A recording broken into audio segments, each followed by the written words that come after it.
Okay, everybody. So here we are today at the Lake Williams um, Lake Boardwalk. And what's cool about it is you can walk to that island over there, and you can also literally walk in the middle of the water. I was gonna try to take my bike over here, but because it would have been cool to bike on the water, but my trunk has a bunch of fluids and jacks and things like that in them, so it's kind of hard to remove everything to make the bike fit, because Ford made the trunks on the Taurus is very wide but very shallow. Now, one thing that would be cool is to get a canoe and go out here, which I'd like to canoe at some point, but I'm trying to figure out where the heck I could get a canoe from.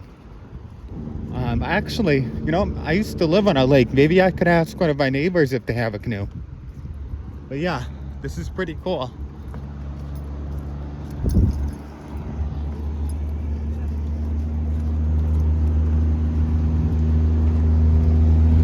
And we're gonna film over there a little bit too, once we get onto the island. This is right off of 495 and Marlborough, Mass. Back home in Mass, I do make a lot of videos in Rhode Island, so it's good to be able to see two states.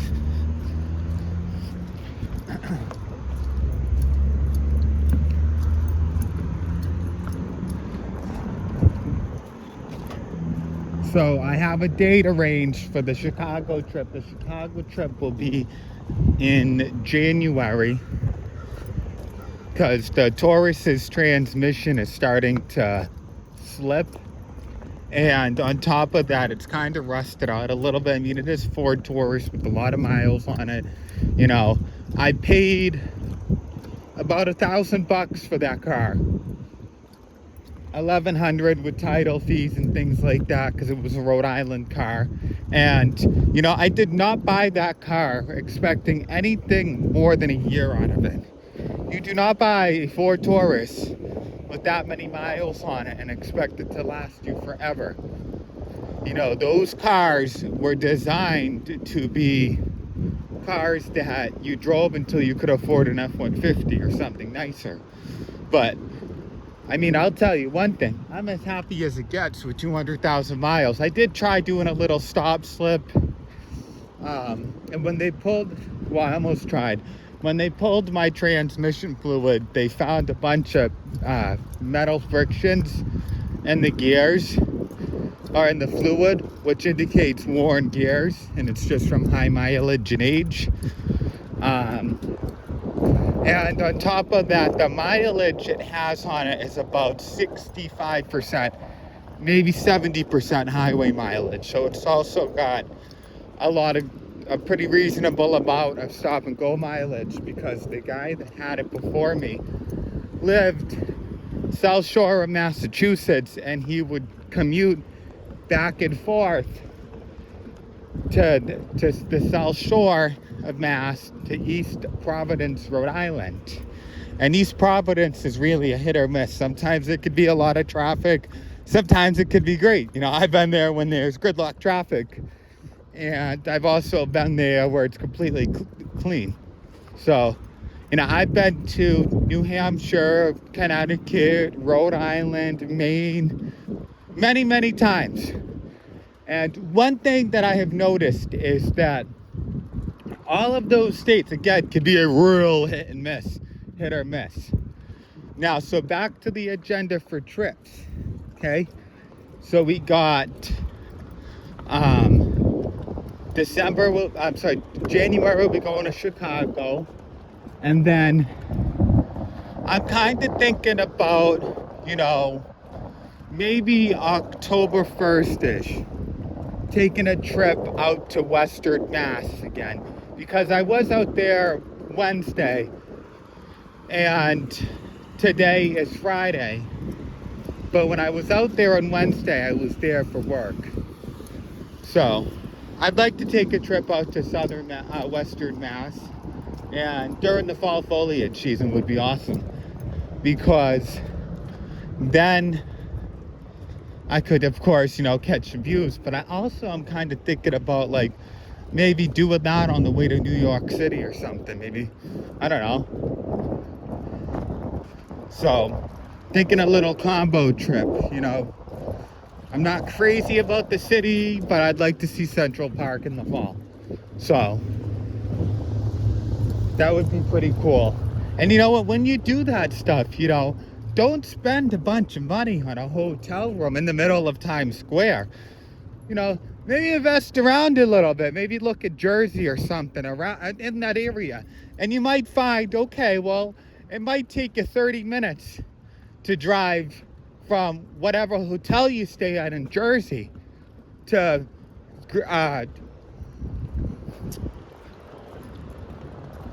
Central Park.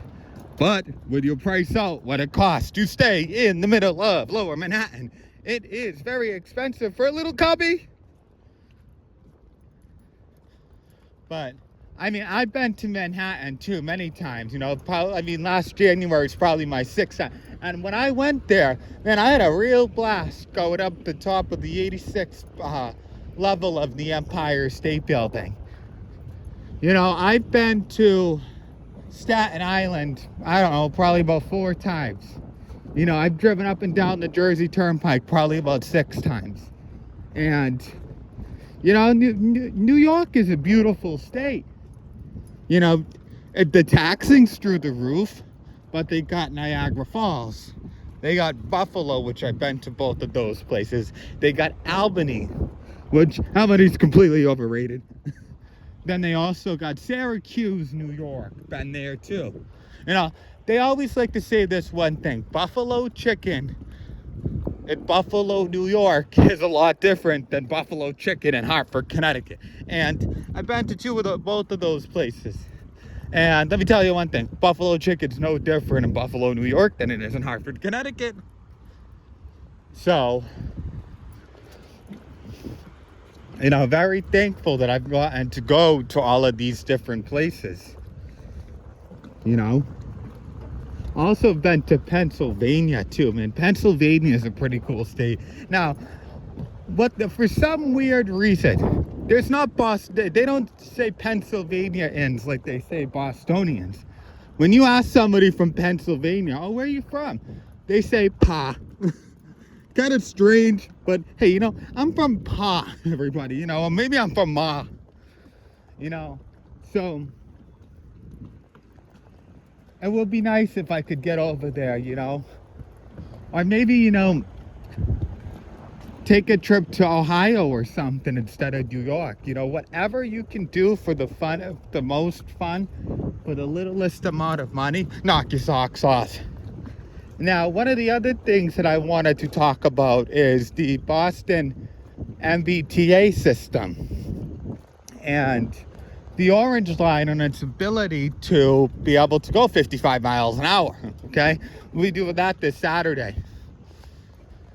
And I don't know, what will it feel like to be on the Orange Line from Assembly Square to Medford doing 55 miles an hour? I don't know. It'd be pretty interesting. Now I'll be there filming it to see if it's a government hogwash, or is it actually worth the time and money invested? We'll see this Saturday. Tune in.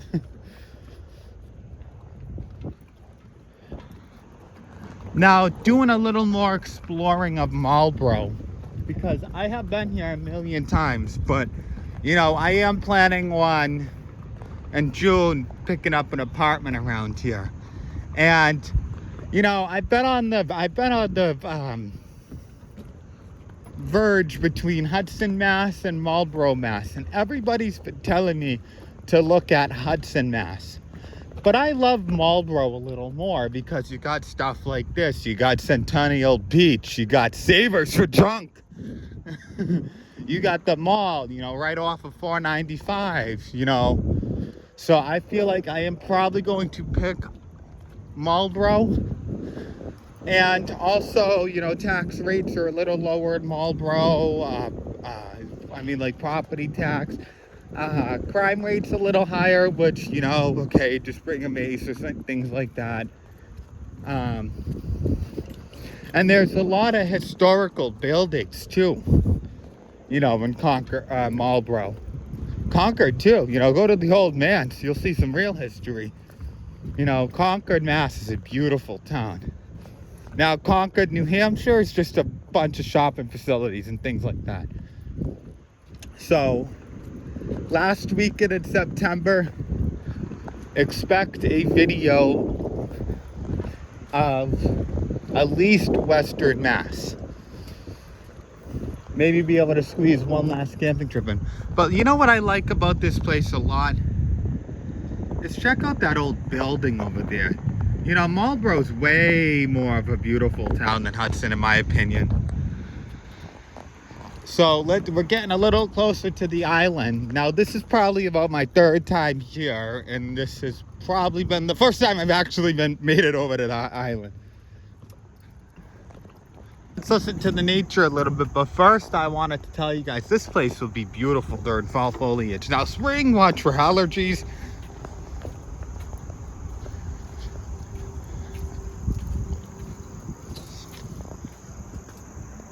And please, when you're here visiting this park, let's please follow the rules.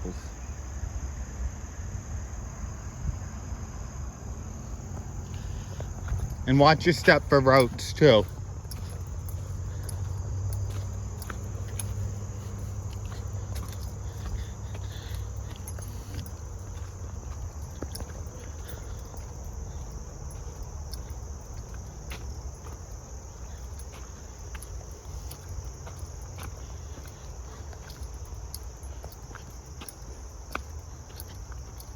Pretty cool over here. Again, very nice, well-kept area. Now,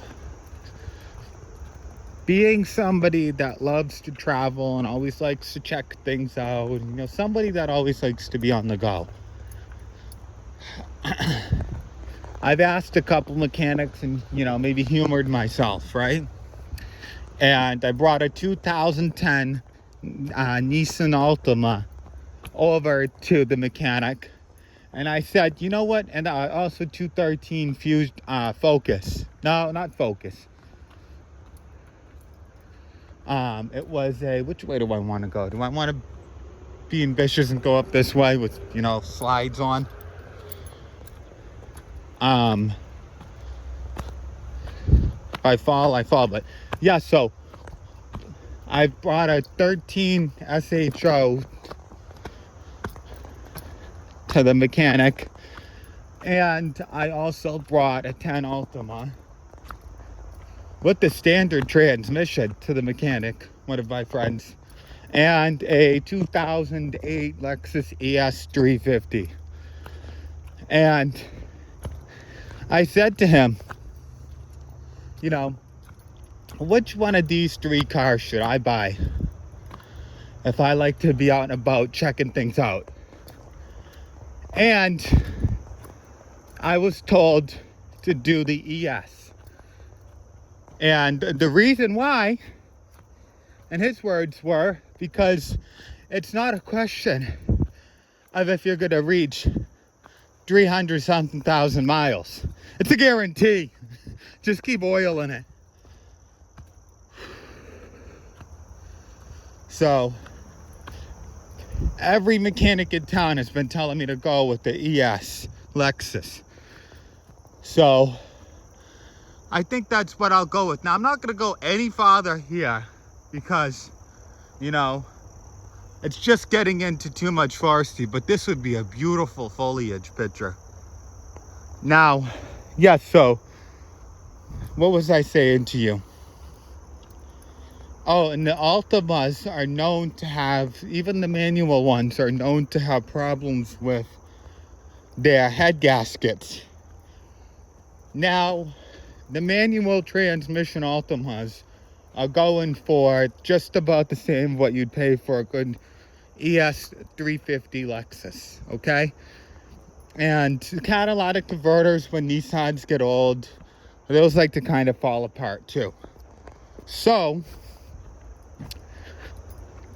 being one that's paid for cash, buys his cars with cash. Ryan doesn't like loans. He's did that one time and he'll never do that again.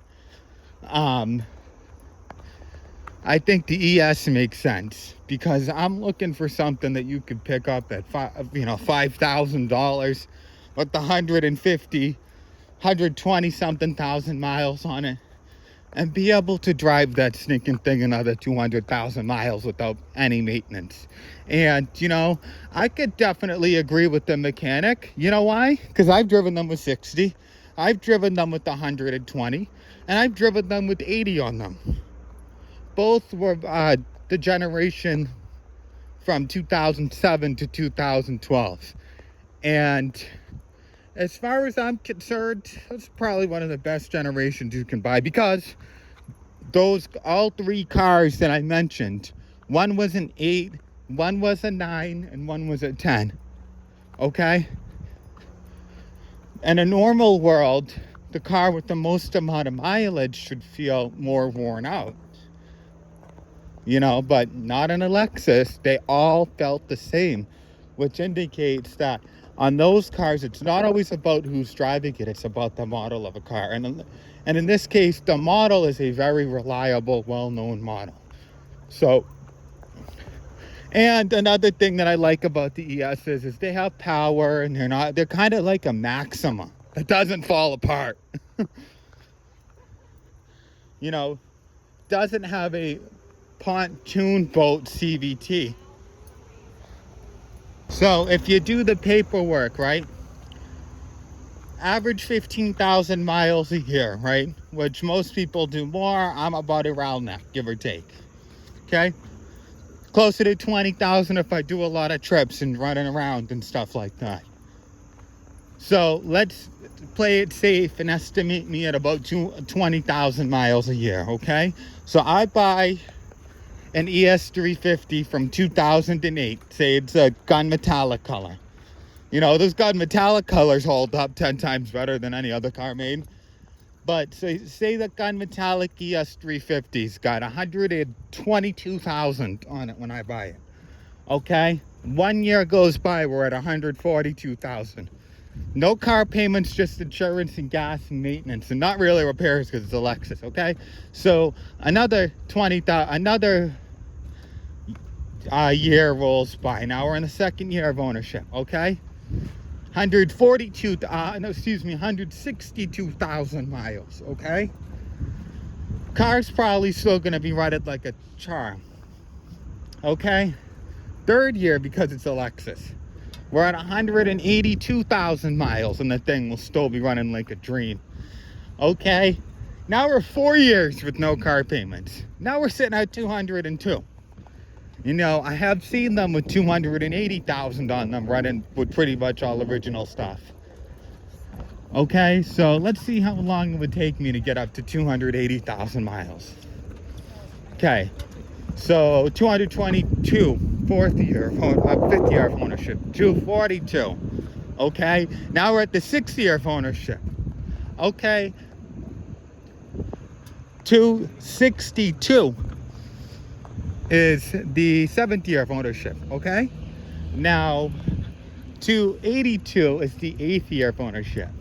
So you could get 8 or 9 years out of a car like that you pay $5,000 for, and not have to put any serious repairs in. And I've seen that happen too. Definitely not a bad place to spend your money. Say you find one that was owned to Helen Keller, right? And the speakers are all blown out. All right, yeah, it's kind of a job on those things. Go to Walmart, pick up some nice Sony speakers, maybe an Apple unit, and spend 3 hours on it. Pull the rear speakers apart, investigate the subwoofer, and just bolt speakers in. And when I get my ES, I'll probably just put a nicer touchscreen radio in. And I'll probably put, Sony's or higher resolution speakers in there, because 2008 they weren't really using good speaker systems because it's obsolete, prehistoric dinosaur technology. So, you get an Apple CarPlay unit, say you get a nice Pioneer one or a Kenwood one. Well, that Kenwood's gonna blow the old school Lexus one out of the water. So, and plus, if you get the one that doesn't have the Mark Levinson sound system, you don't have a backup camera. And let me tell you one thing, those butts are big on those ES350s. And it is very easy to run into something.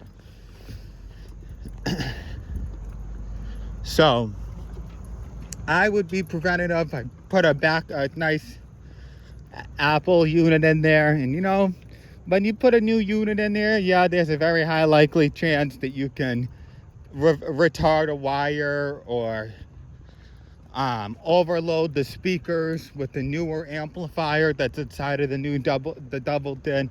So it can get a real hassle when you use older speakers on a new radio. So I'll probably just, be preventative. Again, get some nice 4K Kenwoods. You get Kenwood radio, hook up a nice 4K Kenwood system. Now, one thing that is a myth about those Lexuses is if you change out the head unit, you have to change out the HVAC unit because it's all a merged together system. And that's not the case, because most companies like Kenwood, they have a kit for the ES350s that have the HVAC kit, and will have a newer HVAC system that you could just with duct work for the double din. So yes, you have to replace the entire system, although you don't have to get a dumb Tesla styled one with a massive screen. You could get a duplicate system where, say you want a Sony HVAC and a Kenwood HVAC. You can.